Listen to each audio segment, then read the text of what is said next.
Alrighty, how's it going, everybody? So this is a quick video over the transformations for Quartics.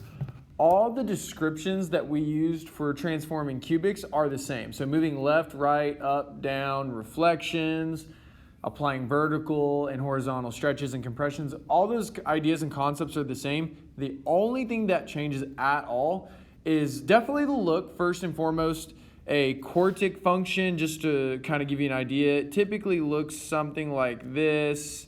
It's a funky looking quadratic, okay? A lot of people say it still retains that that U shape, okay? So it just kind of looks something to that effect. The difference between the two, if maybe you forgot what a cubic was, a cubic looks like that, okay? Something like this, okay? So that's the difference between the two. Now, as far as, I guess, applying this to an actual example, let's go ahead and take this right here and do f of x is equal to a2 and then minus x minus 4 to the fourth power plus 3. Okay, so I've gone ahead, I've already created the parent function for you. If you want to find those numbers, all you got to do is the -2 to the fourth power, -1 to the fourth power, and so on. You're still going to have your tables.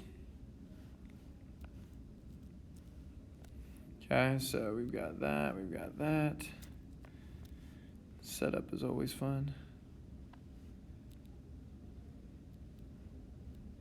So x, y, x, y. Okay. So first and foremost, as always, the stuff on the outside that goes to y. Stuff on the inside that goes to x, okay? So the idea is that we're going to multiply the y by 2. And then we're going to go ahead and add 3, okay? Then on the inside, we're going to multiply the x by a negative, okay? And so that'll be a -1. And then we're going to go ahead and add 4. Now, to reiterate all the transformations, the inside, that was the reflection across the y-axis, and then you went to the right 4. The plus 3, I think I mentioned, was up 3, and then the times 2, that was a vertical stretch of 2, okay? Now, let's go ahead and apply the transformations. What we're going to get here is a +2, +1, 0, but then a -1, -2. Then we're going to do 16 times 2. 16 times 2 is 32. So 32. 2 times 1 is 2. 0, 2, and then 32 again.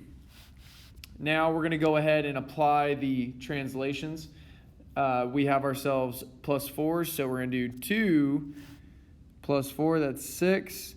1 plus 4 is 5, and so on. Then you have 4, then 3, and then 2. Now let's add 3. So 32 plus 3, that's going to give me a 35. Then a 5, then a 3, then a 5, and then a 35. And so there you go. So this right here would represent what we should graph, okay, if we were doing it by hand.